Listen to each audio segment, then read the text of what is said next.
स्वागत है दोस्तों आप लोगों का आपके अपने YouTube चैनल हिंदी मंथन पर। मैं रणजय सिंह आप लोगों का तहे दिल से स्वागत, अभिनंदन और वंदन करता हूं। जैसा कि रस श्रृंखला के अंतर्गत हम लोगों ने इसके पहले ढेर सारे रसों को पढ़ लिया है, उसमें कुछ शेष बचे हुए रस हैं, उन्हीं रसों के विषय में हमें अच्छे से अध्ययन करना है। तो आज हम लोगों ने जो बिंदु लिया है रस में, वो अद्भुत रस के विषय में। आज हम लोग जो पढ़ने वाले किस रस के विषय में पढ़ेंगे भैया? अद्भुत रस के विषय में बस पढ़ेंगे। आइए हम लोग अद्भुत रस को अच्छे से देखते हैं। यदि आपसे पूछा जाए कि अद्भुत रस का अस्थाई भाव क्या होता है, क्या भैया? अस्थाई भाव। तो जो अद्भुत रस है, इस रस का स्थायी भाव होता है विस्मय।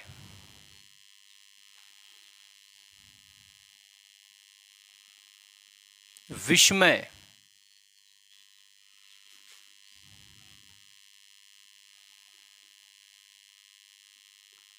आश्चर्य,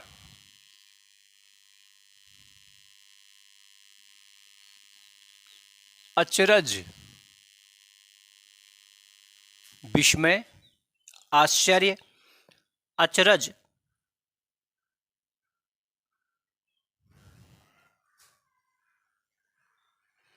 आश्चर्य, अचरज। बात करें इसके परिभाषा की,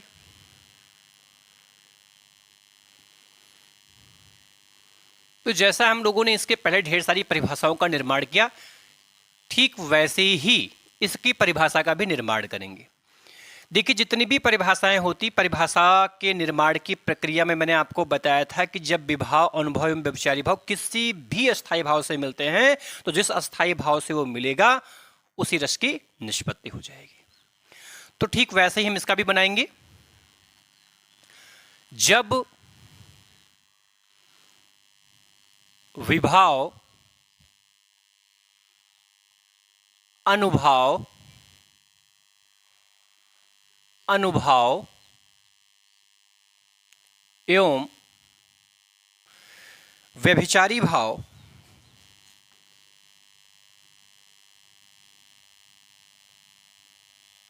व्यभिचारी भाव व्यभिचारी भाव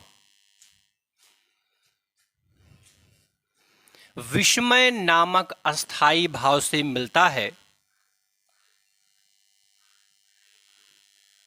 विस्मय नामक अस्थाई भाव से मिलता है। अस्थाई भाव से मिलता है।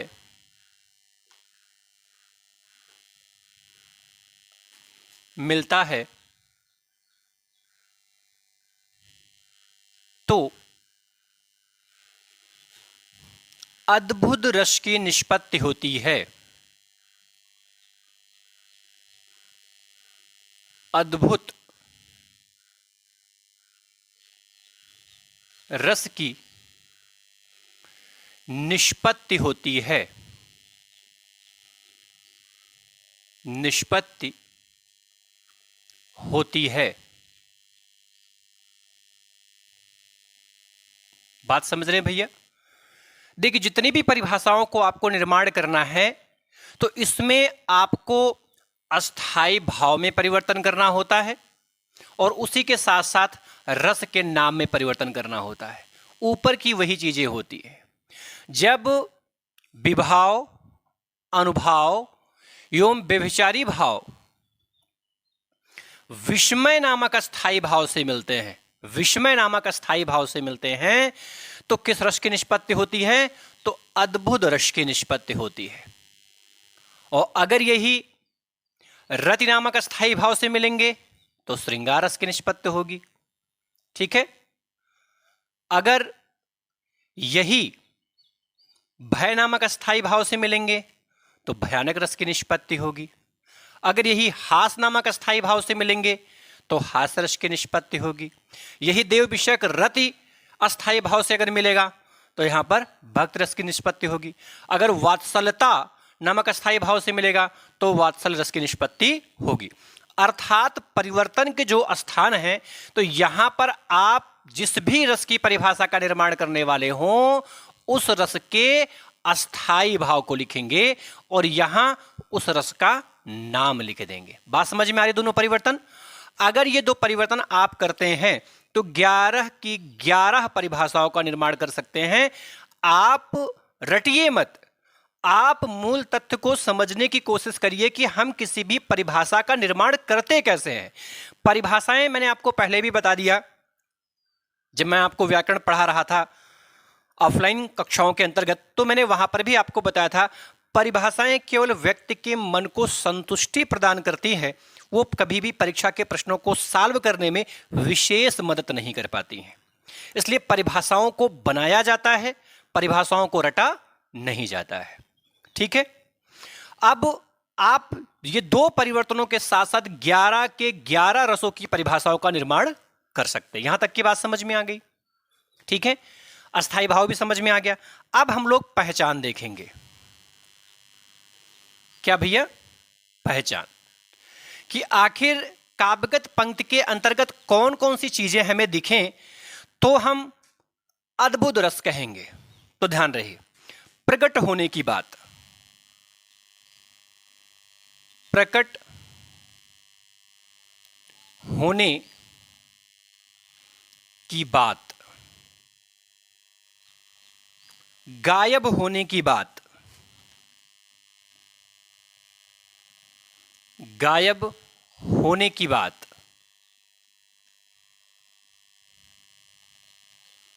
गायब होने की बात,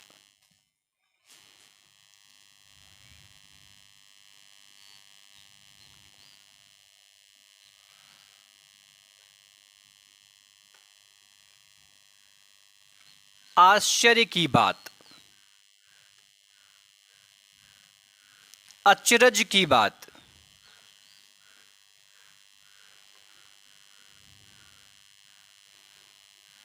अचरज की बात। समझ में आ रही है?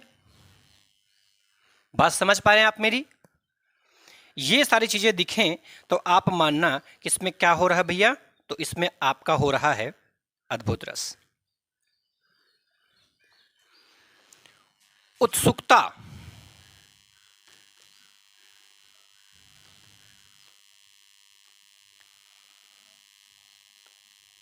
उत्सुकता,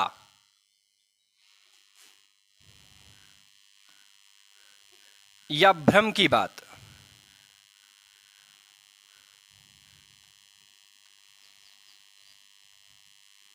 भ्रम की बात। समझ पा रहे हैं?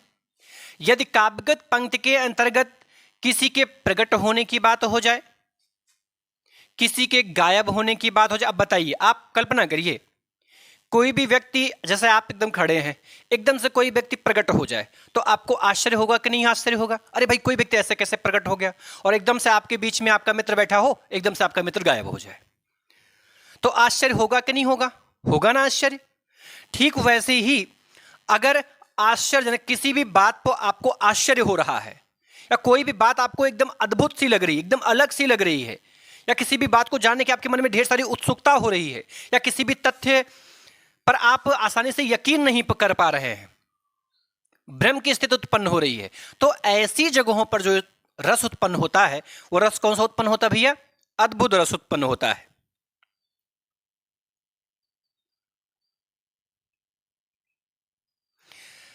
या किसी अविश्वसनीय दृश्य का वर्णन, या किसी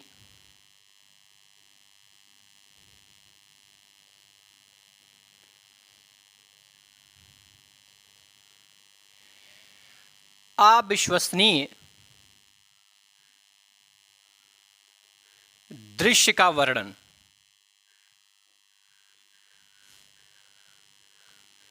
दृश्य का वर्णन हो जाए। ठीक है,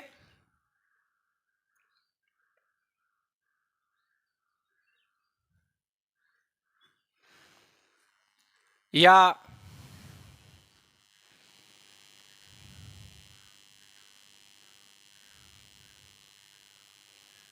अनोखा या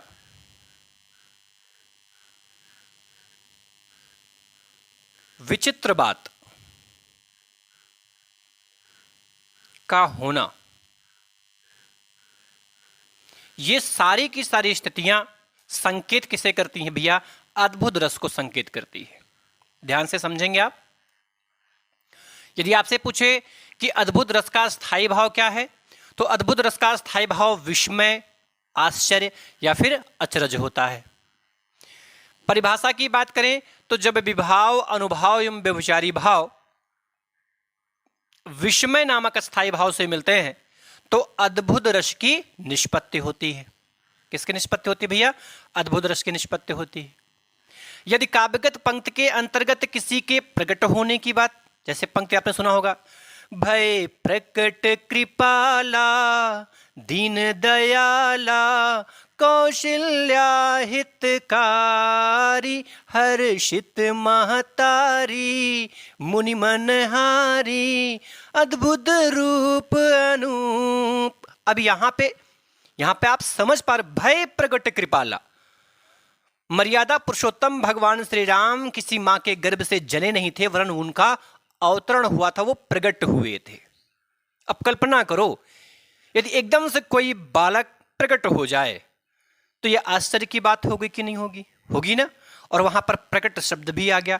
तो मैंने कहा यदि किसी भी काव्यगत पंक्ति के अंतर्गत प्रकट होने की बात हो जाए, या किसी के गायब होने की बात हो जाए, या आश्चर्य की बात हो जाए, या अचरज की बात हो जाए, या उत्सुकता की बात हो जाए, या भ्रम की बात हो जाए, या कोई ऐसा दृश्य आपके समक्ष उपस्थित हो जाए जो अविश्वसनीय हो, जिस पर आप आसानी से यकीन ना कर पा रहे हो, या फिर कोई अनोखी बात हो जाए, या फिर कोई विचित्र बात हो जाए जो आपका दिमाग मानने के लिए तैयार ना हो। राणा की पुतली फ्री नहीं तब तक चेतक मुड़ जाता था। अब कल्पना करो कि इंसान की आंखों की पुतली को मुड़ने में कितना समय लगता है। राणा प्रताप की पुतली नहीं मुड़ी, उसके पहले घोड़ा मुड़ गया। संभव है? विचित्र बात है ना, विचित्र घटना है। तो यहां पर भी क्या है? यहां पर भी अद्भुत रस है।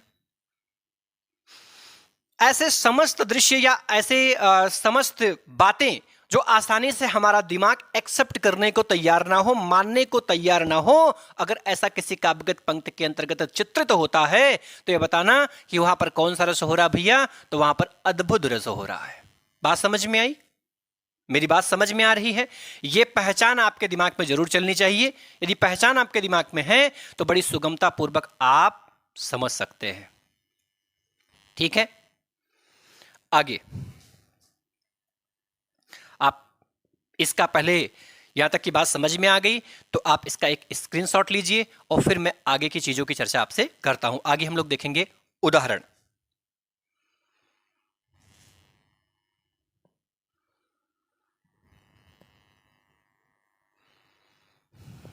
मिटाए भैया? चलिए,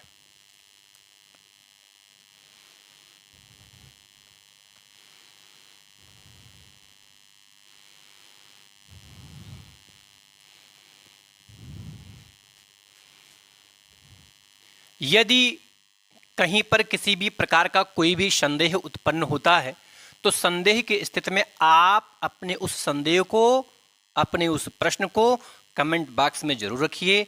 मैं उसका प्रत्युत्तर आपको आपके कमेंट बॉक्स में दूंगा, या फिर मैं आगामी कक्षा के अंतर्गत आपकी उस प्रश्न की समस्या यानी उस समस्या का मैं समाधान जरूर करने की कोशिश करूंगा।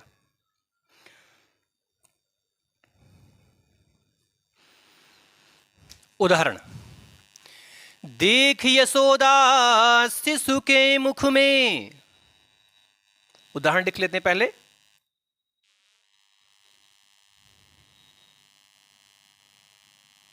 उदाहरण,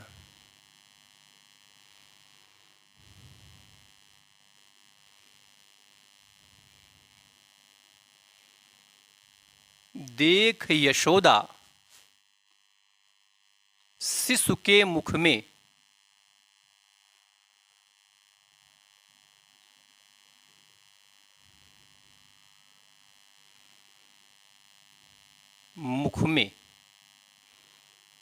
शिशु के मुख में। अब आप समझो मेरी बात कि अगर किसी बालक के मुख में संपूर्ण ब्रह्मांड दिखाई देने लगे तो आप क्या सोचेंगे? आश्चर्य होगा, कहेंगे अरे यार तो सबके मुख में जो है ब्रह्मांड दिखाई देता। ऐसा सोचेंगे कि आप आश्चर्यचकित हो जाएंगे। अरे भाई, किसी के मुख में दांत दिखना, जीभ का दिखना बात समझ में आती है, किंतु संपूर्ण विश्व के दर्शन हो जाना किसी के मुख में, यह आश्चर्य की बात ही तो है। अर्थात ये पहली ही पंक्ति इस बात की पुष्टि कर देती है कि इसमें कौन सा रस उत्पन्न हो रहा भैया? अद्भुत रस उत्पन्न हो रहा है। सकल विश्व की माया, सकल विश्व की माया,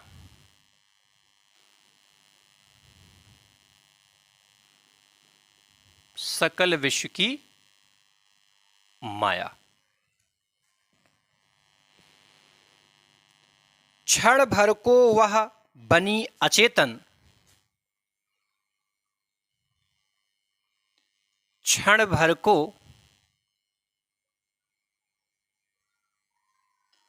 वह बनी अचेतन,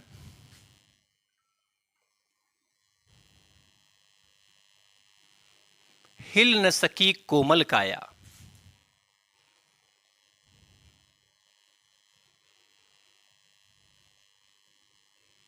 हिल न सकी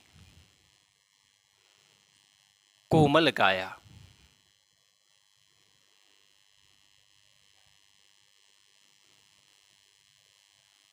कोमल काया, ध्यान से समझेंगे। यह उस समय का दृष्टांत है जब भगवान श्री कृष्ण बहुत ही छोटे थे और वो मिट्टी में खेल रहे होते हैं और मिट्टी को उठा करके अपने मुख में रख लेते हैं। जिस समय वो मिट्टी को मुख में रखकर खाने की कोशिश कर रहे होते हैं, उसी समय माता यशोदा की निगाहें उन पर पड़ जाती हैं और माता यशोदा उन्हें डांटती हैं कि थूको थूको थूको, जल्दी निकालो थूको से। लेकिन वो कृष्ण जी जो थे वो मुख खोलते ही नहीं है। फिर क्या होता है कि माँ यशोदा भगवान श्री कृष्ण के मुख को हल्के से दबाती हैं, गालों को।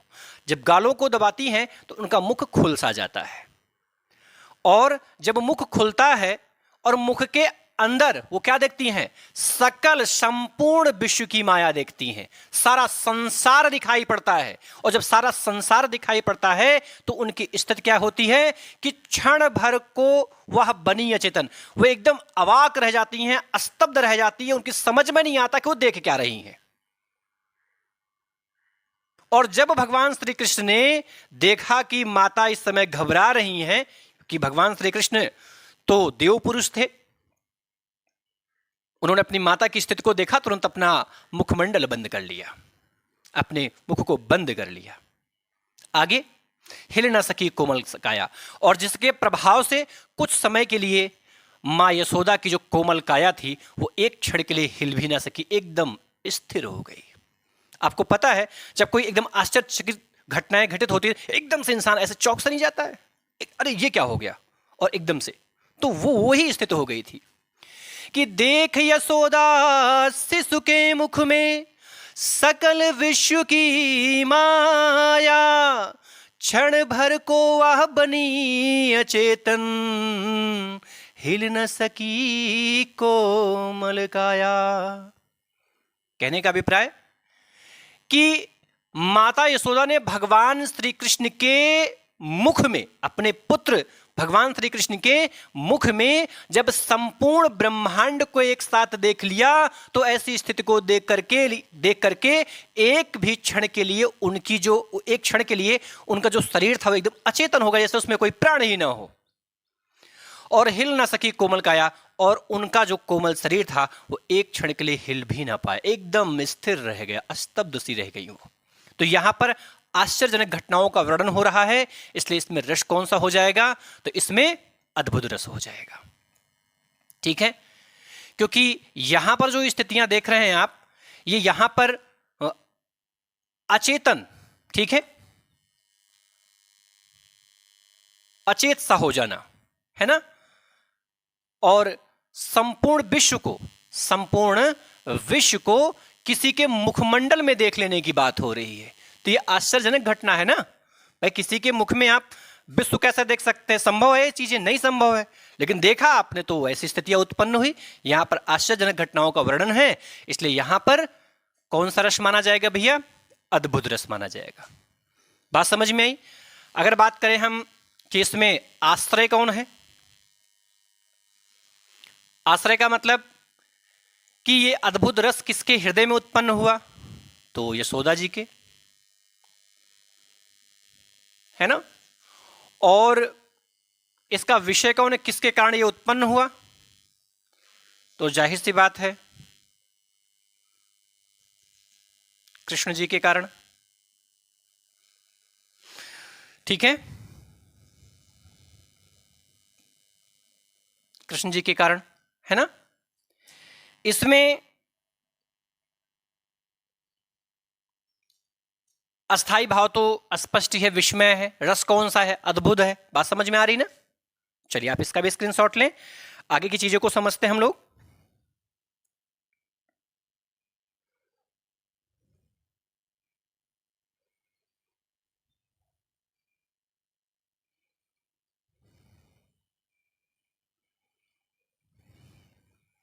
चलिए अगला,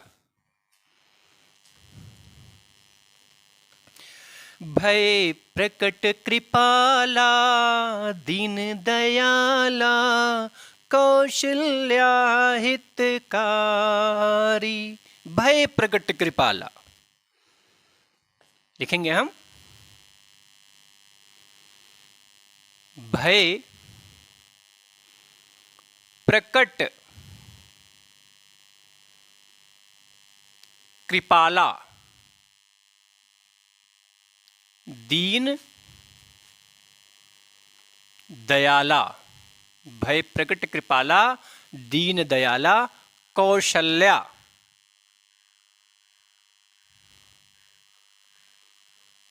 हितकारी।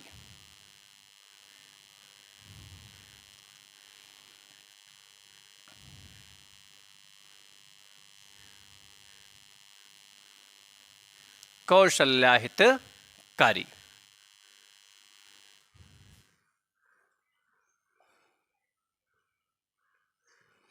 हर्षित महतारी,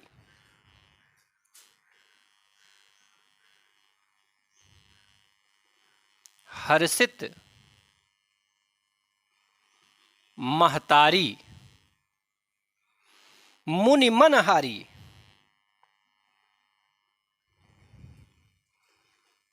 मुनि मनहारी,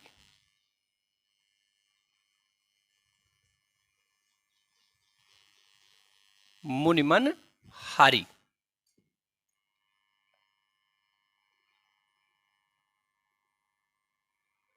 अद्भुत रूप विचारी,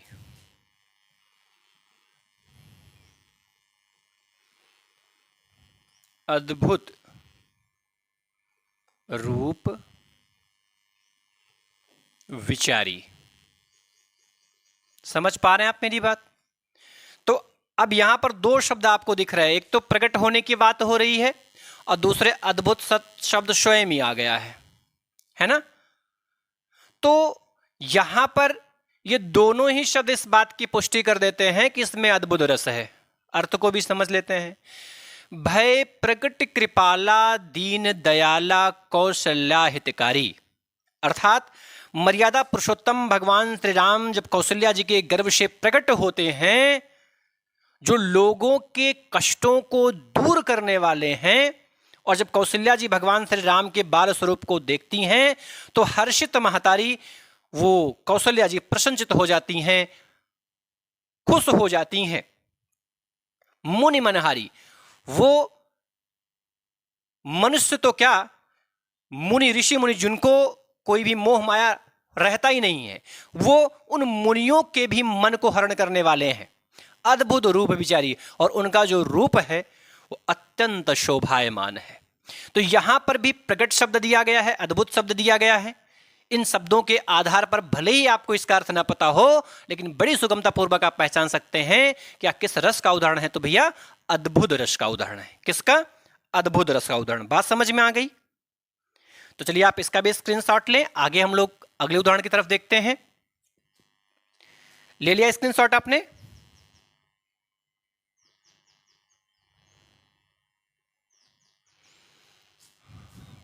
चलिए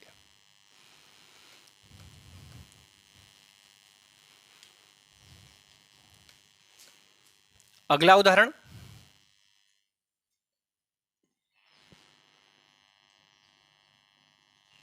हरि ने भीषण हुंकार किया। हरि ने भीषण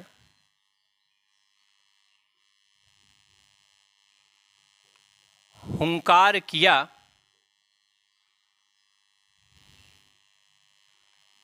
हरि ने भीषण हुंकार किया।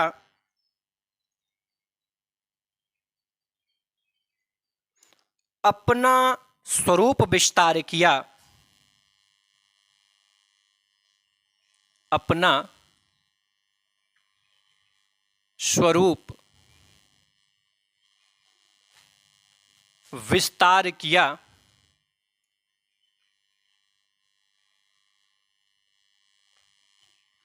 अपना स्वरूप विस्तार किया। डगमग दिग्गज डोले।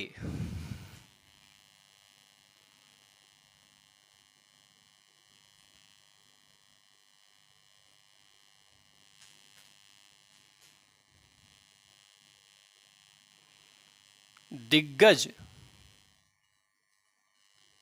डोले। भगवान कुपित हो बोले। भगवान कुपित हो बोले। भगवान कुपित हो बोले।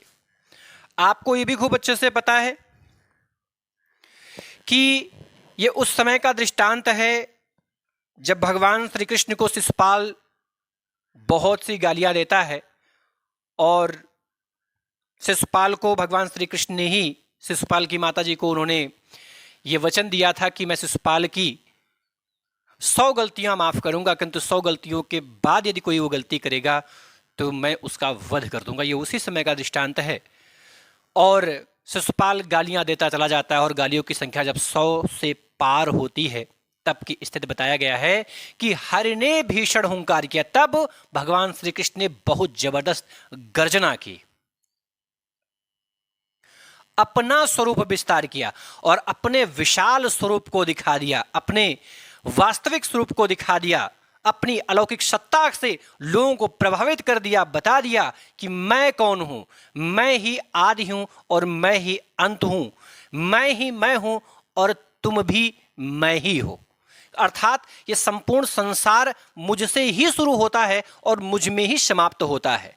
लेकिन भगवान श्री कृष्ण के गर्जन से प्रभाव क्या पड़ता है? डगमग दिग्गज वहां जो बैठे हुए राजा थे, उन राजाओं के सिंहासन हिलने डुलने लगे। ठीक है, भगवान कुपित हो बोले जब भगवान श्री कृष्ण कुपित होकर के बोलना शुरू किया। ठीक है, तो यहां पर भी भगवान के विस्तार स्वरूप की बात हो रही है। भगवान के विस्तार स्वरूप को देखने के बाद लोग आश्चर्यचकित हो जाते हैं, भौचक्के से रह जाते हैं, स्तब्ध से रह जाते हैं, अवाक से रह जाते हैं। तो ऐसी स्थितियों में यहां पर भी क्या है भैया? तो यहां पर भी अद्भुत रस है।